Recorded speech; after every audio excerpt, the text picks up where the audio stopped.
Hello, Polly. How are you? Yeah, I'm great, thank you. How are you doing? I'm good, thank you. So we're officially at episode 1. How does it feel?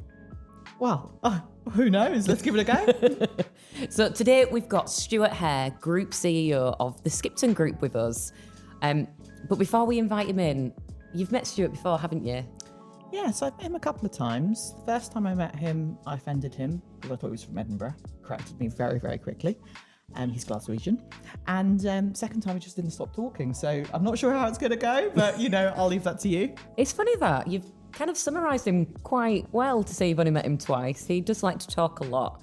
He does like his dog, doesn't he? He loves his I dog. sent him some John D. Wood dog goodies. Did you? I think went down okay. The Black Seal, we like to refer to her as. Oh, God. But I think her official name's Coco. Lovely. But we won't bring her up today because if we do, he won't stop talking. So how long have you worked with Stuart? I've worked with him for about 18 months. And you report directly to him? I do, for my sins, A yes. good 18 months? Do you know, it has been a really good 18 months.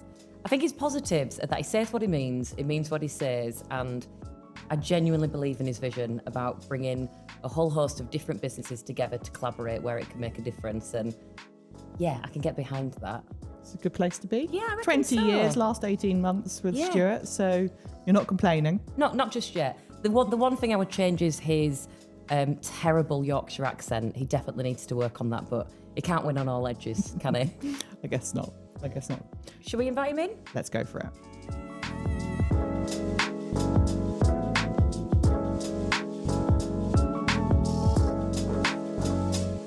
So welcome, Stuart. Thank you for joining our podcast. Thank you for having me. I have to say, you're looking very smart today. I don't know if it was because you're coming to John D. Wood and you thought you'd put a suit on. I know last time you wore trainers and you're feeling inferior, and that's absolutely fine. The trainers were pointed out, and I corrected for this time. No, we've moved on actually at John D. Wood now. We do have an informal dress code in the summer, as long as you continue to I'm not iron your wearing a clothes. tie. I've noticed, but we'll say no more. No, it's great to have you, Stuart. So thank you for coming. Now, part of our podcast is about career catastrophes. And one of the things that we talked about previously between myself and Polly is that not all career catastrophes are catastrophes. Sometimes they're just learnings, the things that happen. And actually, you can get a lot more learning about the things that don't go well rather than the things that do. And what we'd want to do today is just talk to you a bit about you, a bit from where you come from. We know that that's Glasgow. But we also want to learn about some of the things that didn't go so well and some of the learnings that you've learned along the way and what's brought you to the Skipton Group. So for anybody who's starting out in their career right now, and I mean, you're a long way from the beginning of your career in the nicest possible way. You're 50. What advice, you said it, not me. What advice would you give somebody who's starting out, who perhaps they don't know what they want to do? I think a lot of people don't even know what's out there. So maybe two different bits of advice, and I've given this advice in various ways before. The first thing is, don't take yourself too seriously. I think at first you're so keen to impress upon the world that you can add value, that you overstress every job. You get more anxious. You're more desperate to climb the ladder, become grade X, grade Y, grade Z. Actually, the most important thing is just enjoying it, becoming the best version of yourself, showing up, good effort, good energy, but not always trying to climb the ladder. The second thing, and it's more subtle, is I know a lot of people have career plans. I've never subscribed to that. I think if you work hard, you're good at what you do, then opportunities present themselves, and therefore you just make the call then and go with your heart a little bit more than with your head. Because Steph was telling me that you started out in what was your university degree? So I did physics and electronics, but my first job was at the European Space Agency. Wow, so that's quite a shift, I mean, Wow. into banking. So I'm going to bust some myths now. So I mostly spent my time at the European Space Agency in a darkened room taking readings for interferometers and all sorts of other things. And now you run a huge Skipton Group, which is similar to a FTSE 100 company. Now, I know when we look at your CV, you've had a number of C-suite roles. And to your point, you've been Chief Risk Officer, Chief Marketing Officer, you name it, you've probably done it. How did you choose when to move and what opportunities to go after? Like I said before, a lot of them were presented to me. There's been few occasions where I've refused an opportunity because I think people that put an opportunity, if you trust the people you work with and that you work for, they'll tend to put opportunities in front of you that actually work for you. And then it's about, does my life and family circumstance match with that? So I did turn down an opportunity to go and lead Hong Kong for HSBC, and that's the job you don't turn down in HSBC. And apart from that, I can't think of many and that was purely to do with family. My father was in palliative care at that point, and it just felt like the wrong move for me, because I would be burdening my sisters and my mum. It felt like the wrong move for the family, because I would be ripping the boys out of school, and probably therefore it felt like the wrong move for HSBC in hindsight. And it was just after that COVID hit, so it was definitely fortuitous as well. So outside of that, I've largely just gone with what was recommended to me. And have you ever got to a job and gone, oh, I shouldn't have done this? Have I ever done that? You're looking guilty. So. It can't be. It can't be. The answer can't be your current I'm one. thinking about this podcast. No, but that's not a job. What have I ever done? Yes, well, first job ever was after the European Space Agency was Smith System Engineering, which was it's now part of BAE Systems. It was sort of a high-end consultancy full of boffins, and these people all had first from Oxford, first from Cambridge, and they really, really knew. I learned how to pass papers. So I got a first in physics and then forgot it immediately. And these guys all had it intrinsically, and I wasn't just imposter syndrome. I was a genuine imposter. I did not have their smarts or their intelligence, but I had the gift of the gab, and I ran the five-a-side team. So in your current role, you under the Skipton Group, you've got the Connells Group, which essentially is 80 brands of estate agents. 80 brands of fun. Absolutely. Do you consider yourself an estate agent now? Oh, goodness, no. You know, we're privileged to own Connells Group, which is it's the UK's leading estate agency property services company. But I don't consider myself in any way an expert. What I am quite good in, as I've hopefully shown through various C-suites, is how to set up businesses for success, how to invest in them, how to get the most out of them in terms of the people asset, which is a huge asset, the balance sheet asset, the financial asset, and the data and the technical assets that they all underpin. But no, I don't pretend to be an expert. In fact, I could prove that. I was selling my mum's flat, and I'm doing it through Slater, Hogg and Howison. Good to hear it's a group brand. Very good group brand. Up where I grew up in Glasgow, not Edinburgh, Polly.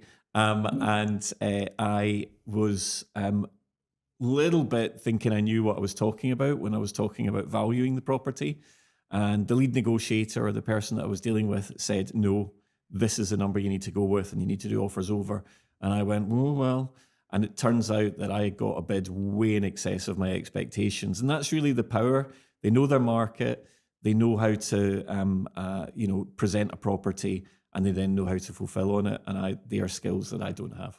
Everybody needs a good estate agent. And I was saying to Steph that, I very much consider myself an estate agent. And still to this day, people say, what do you do? And I'll say, I'm an estate agent. And they sort of look at me in sympathy, sort of say, oh, how unfortunate for you. You worked at RBS in 2008.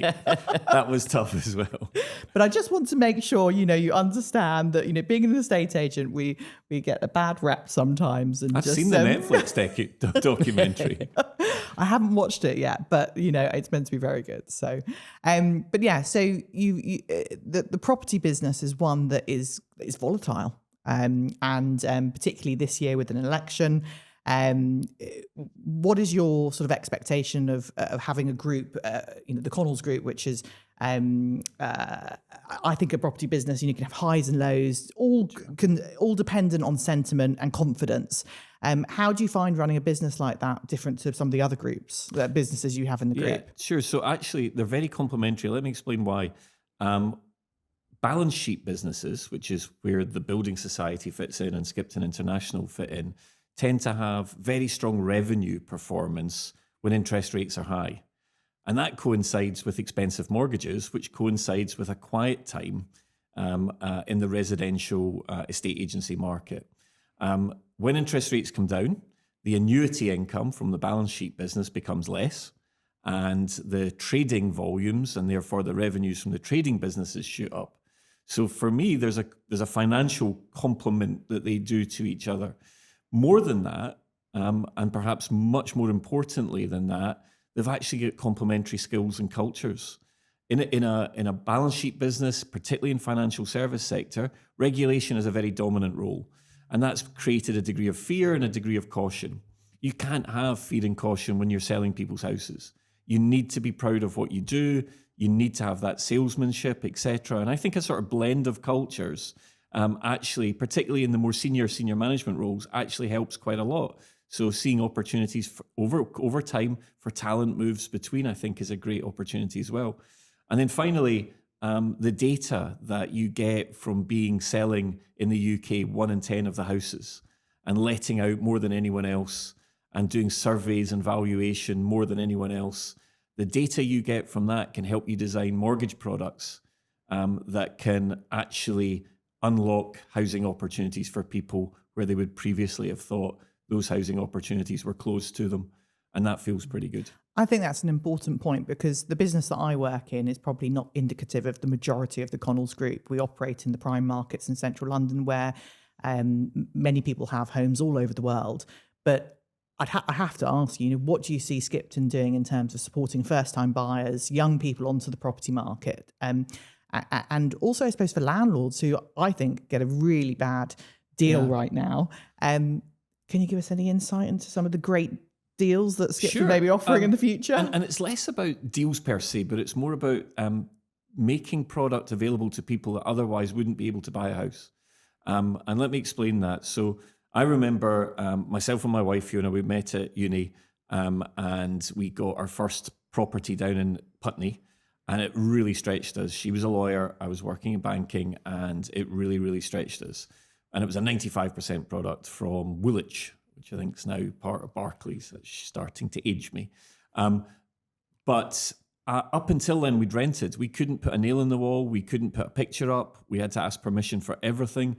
And when something went wrong, like a leak, it took them like a week to sort it out. And it just felt a very inadequate existence. So I've always been very pro home ownership and giving people the opportunity who can afford it, home ownership opportunity. And so all of the stuff that we're doing now is aligned around that. I would never push people into debt that they couldn't afford. But there are too many orthodoxies, like having to save for a deposit, bank of mum and dad, or having to own all of the property that you live in. All of those orthodoxies are there to be challenged, to allow people the opportunity to be in the housing ladder, the same way as my generation had a greater opportunity to do that. So I think what you'll see from Skipton is utilising the insights that we get from the estate agency and the broker businesses to make sure that we're designing products perhaps where others aren't brave enough to put themselves forward. And I think a lot of people can afford mortgages, but they can't afford to save a deposit and pay monstrous rents, which is part of the market that we've seen today. But we focused a lot on property, and Skipton is not just about the Connells Group. So you've got businesses in New Zealand. It's the Jade business, is that right? Can you tell us a bit about that? It is. I was lucky enough to go over, although I have to say, if you're ever doing a trip to New Zealand, don't go for 3 days because you basically go for 6 and 3 days are traveling. It was fabulous. We have a business called Jade Software down in New Zealand. In fact, we have 2 businesses in New Zealand, complementary businesses. But in Jade, what they do is they offer and run and support platforms for major companies. Companies like Air New Zealand, companies like the largest milk distributor in the world, like DP Ports, for all the golfers out there, they'll have heard of DP. So Dubai Ports, they're around the world. I really enjoyed my trip and really enjoying being part of a group where we own a software company. So you've spoken quite openly about your family. And a question that I often get asked is, how do you manage family life and a career? I feel that's often aimed at women. So I'm going to ask you, how much time do you get to spend with your family? Are you away from home a lot? Yeah, so I've chosen throughout my career not to move the family around with me because I think that's unfair on them and probably a little bit selfish. So I do the moving around. So the family are based in Edinburgh now, despite not being born there. And they my boys are 13 and 15 and they go to school in Edinburgh. They're very settled and they've got all their sports and all of their mates there. My wife's an insolvency lawyer, but she's come out of private practice and so she just consults now. So she's got more flexibility time-wise and therefore she does the lion's share of, what I wouldn't say looking after the boys anymore. I think it's now transacting them, getting them to their various sports We talked events. about manipulating children, didn't manipulating. I'm not sure. I think we're being manipulated rather than them being manipulated. But So Fiona does the lion's share of it, but at the weekends I'm very, very precious. At 5 o'clock on a Friday, you will not see me, hunkering around papers or laptops, etc. That's their time. I get to travel, so I use that to catch up on papers and other things. What would you say your key strengths are and the things that got you to where you are? So I think I'm broadly quite bright. I'm not a specialist in anything, as my career sort of shows. I'm not a risk officer. I'm not a finance person. I wasn't particularly good rocket engineer, and I'm not a very good golfer, and I wasn't a very good footballer. So, I'm not an expert, but I think people would struggle to pull the wool over my eyes because I know enough about most stuff to be able to have a good conversation about it. That's one strength, but probably more importantly is the ability to surround myself with good people and convince them to stay. I think there's lots of people that can attract you. Big roles, big salaries can attract really good people, but actually it's fun, engaging, purposeful, progressive environments that really keep people staying. And I've been lucky enough to create some of those spaces so that, I've worked with some special people that have gone on in due course in their careers to do amazing things. But, I was lucky enough that they worked alongside me for decent chunks of their career. I'd say, making sure that you won't be bluffed and having great people around you are probably my two core strengths. What are you looking for in people when you employ them? I think they have to, the bit, as you get more senior, the CV speaks for itself. So you're not really interviewing about the CV. The CV tends to, that the person is the real deal. They wouldn't be in the interview. So you're then looking at how well will they play their part as a part of a team, both as a boss of a team and then as a part of an executive team. And then how driven are they around the purpose of the organization, and how willing are they to go above and beyond at times, and where can they evidence that from their CVs to achieve an outcome, not to be busy. So it's, how well are they going to fit in? What will they bring? And fitting in doesn't mean being friendly. Fitting in means being additive. Everyone will add something else, a new edge to a team that will drive it in a different, more positive direction, a set of skills that perhaps the team are a bit weak on, or a style. Maybe quite often in my teams, I need a few reflectors who come to me afterwards and go, my God, you talked in that meeting a lot and I didn't get my chance. Those types of things are all additive. Could you tell us about a moment in your career that really sort of defined your sort of future progress? Yeah, probably the first one. There's been about three. Probably the first one, and I'll just refer to this one as 2012, was when I was working as a Chief Risk Officer at Royal Bank of Scotland NatWest, and all of the systems stopped working. And there was four of us at the time. The CEO had just left, but there were four of us, and between us, we all took different jobs on during the incident. One person who happens to run Yorkshire Building Society, Susan Allen, she was in front of the cameras. I didn't have a face for the camera, so I was in charge of running point on the incident. So working with a technologist to understand how we could resolve it. Another of us was out with the distribution, making sure our customers were getting served as best we could. And then there was a remediation team led by another of us. So all of that went on. And I have to say, just crises, either career crises or being involved in crises, teaches you so much. And I learned a lot about myself, not just then, but then afterwards, where there was an awful lot of second guessing what we should have done and what we shouldn't have done. And I remember working too long, too late.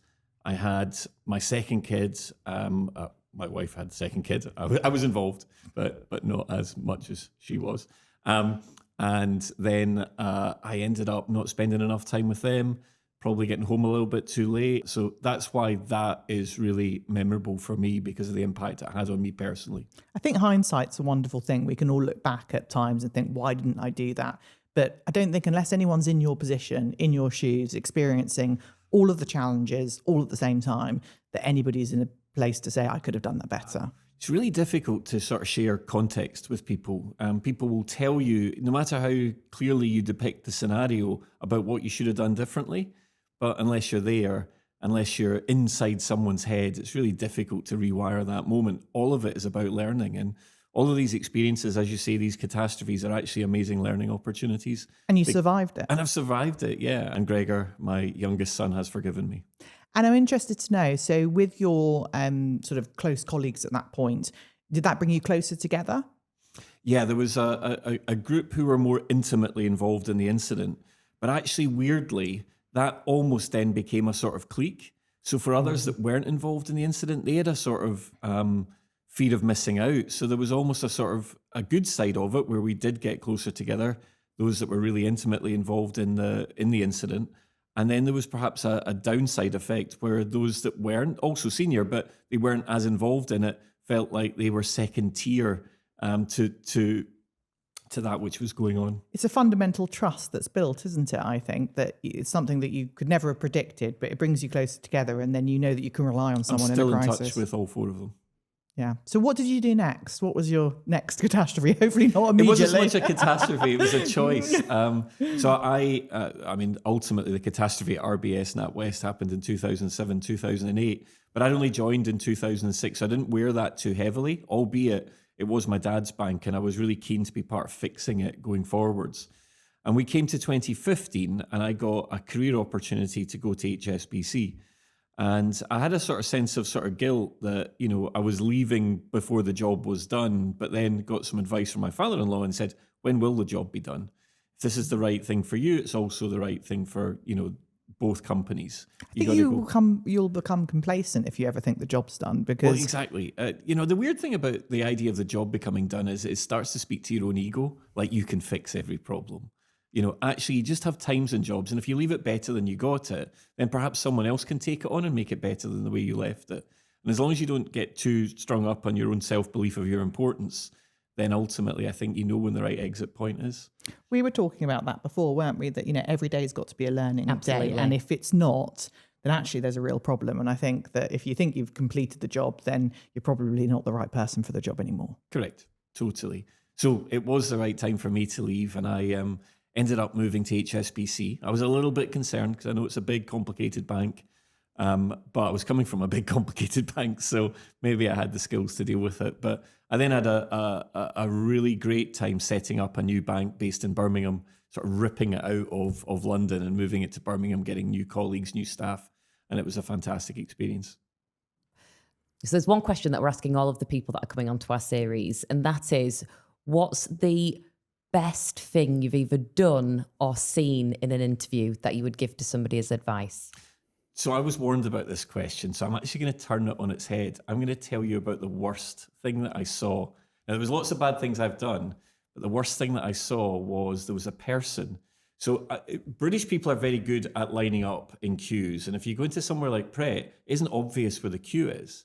And I was patiently standing in the not very obvious queue when this person, rather arrogantly, walked to the front, went straight to a server and got served. And all of us were sort of under our breath. None of us were brave enough to actually say something under our breath, very disturbed by that. Half an hour later, that person walked into my interview for a job. And actually did a very good interview, but unfortunately, they didn't get the job. Thank you, Stuart. Now, for each one of our guests that join our series, we have created a little game, haven't we, Polly? Well, we didn't create it, the producers did, but we're here and we're ready. So the game that we're going to play with you today is Truth or Lie. So we have a number of different things that you may or may not have said. So the answer is it a truth or is it a lie? So first things first, I'm a scumbag from Glasgow is how I was viewed in these parts. That's true. And that was to a newspaper. London is getting it right in cross-city transport. Oh, yeah, I did say that. I think that was in LinkedIn. That was about the Elizabeth line. 3, it doesn't matter what the world thinks. It's what's going on in your own mind that defines you. Oh, it sounds like the type of thing I might say, but I don't think I do. I think that's false. It was actually true. And you said it after watching the Lewis Capaldi episode on Netflix. Oh, God, that was such an amazing episode. So next one. Britain's demonised landlords are dealing with a triple blow. Yeah, that sounds like definitely something I would say. I think we really need to be careful having a rhetoric around landlords somehow being evil. Stuart, it's been brilliant having you. Thank you so much for coming back to Belgravia. And we hope to welcome you again soon. Thank you so much for having me, both of you. It's been a lot of fun. Thank you very much. Our next guest on the podcast will be Natalie Cutts-Watson from Skipton International. Skipton International have customers from over 100 countries, so I'm interested to learn more about the banking side of the business. And very similar with our previous guest, Natalie has a vast background and she also used to be a ballerina. I'm interested to hear about what she's learned. I have a period Victorian home and I'm pretty sure there's a ghost. Oh, please, can you tell us more? I love a ghost story. So we'll see you again in a month's time. And remember to subscribe to Career Catastrophe from wherever you get your podcasts. And if you'd care to leave us a review, please do so on Spotify or Apple Podcasts.